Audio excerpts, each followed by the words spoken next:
Alafia, aloha, and hello everybody. Thank you for joining me for this African Goddess Rising Oracle deck review.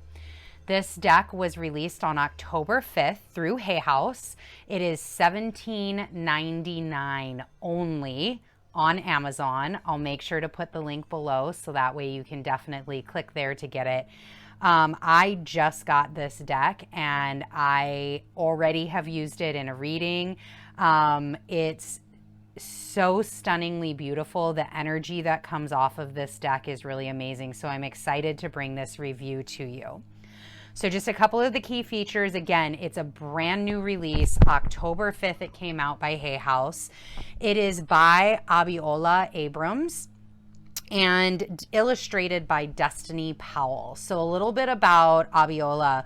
She is an intuitive self-worth catalyst and coach, speaker, author, and what she calls spiritpreneur, which I love. She is a first-generation American daughter of multi-generational healers and seers from South America, who is descended from several West African nations.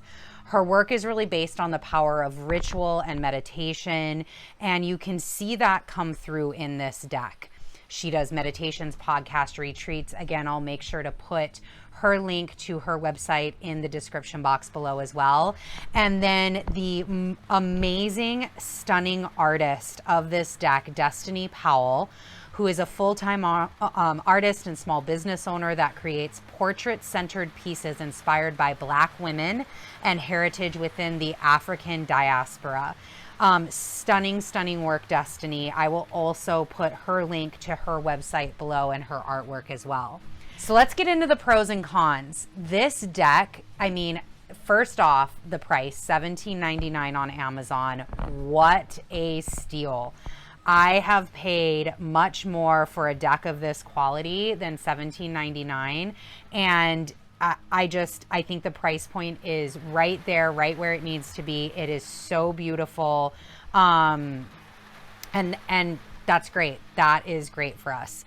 The card stock. So that is something that I was so pleased when I opened it and saw how glossy the clarity of the color and the richness of the colors of each of these. I mean, look at this. Look at that clarity and that richness. It truly is a stunning piece of art, and the card stock really lends itself to the clarity of the color, to the richness of each of these pictures. It's incredibly thoughtful in the presentation, what she's done here, what Abiola has done.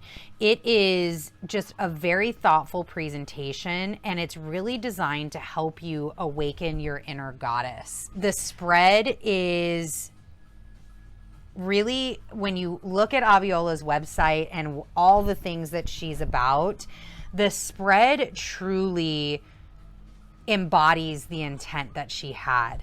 And it embodies who she is and what she presents to this earth and her gifts, and her purpose and her destiny. So, I mean, again, just stunning, stunning work. It is very multicultural, which I love. The Andinkra symbol on the back is from Ghana, and each card represents some cultural aspects from 53 different countries that are represented within this deck. A lot of them are African-based, and then as well as different countries within the diaspora as well. Some of the cons of this deck, these could be deal breakers, might not be. If you're not into awakening your feminine goddess power within you, you may not resonate with the cards. It is very much, I do think that, again, there's these verbiages underneath each of their names as masks. You've got radical rebirth, surrender, pleasure. You can still get a lot out of this deck, no matter if you're connected with the goddess power or not. However, it could be a con for you and could be a deal breaker. I would definitely also encourage you not to just take my word for this review and my word on what I think this deck is like. I would absolutely encourage you to head over to Amazon via the link in the description box and check out the other reviews on this deck. Again, it just came out on October 5th. So there may not be a ton of reviews to go through yet. However, the ones that are there, I'm sure you can find some additional value in. So in conclusion, who would this product be for? Who does this deck really resonate with? This deck can be used for anybody that is just starting out on their journey of divination all the way to seasoned diviners. Again, it's an oracle deck. I love using oracle decks for guidance versus a tarot, maybe for more direct answers. So anyone who loves artistically beautiful pieces, again, even if you're maybe not a diviner or into oracle decks, it is an artistically beautiful put together deck as well as book that can really showcase and just be a great collection piece if you have and collect artistically beautiful pieces, especially within the Black and African-American culture. When I kind of look through this deck, I thought it could be a great tool for children's growth in understanding the powerful goddesses that we share this world with. It could also be a great cultural tool for children as well. So that is another thing that you could absolutely use this deck for.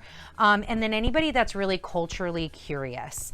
There is, again, 53 countries represented within this deck and many different goddesses, actual people, ancestors, Abaya Bayani Tunu, that are represented within this deck.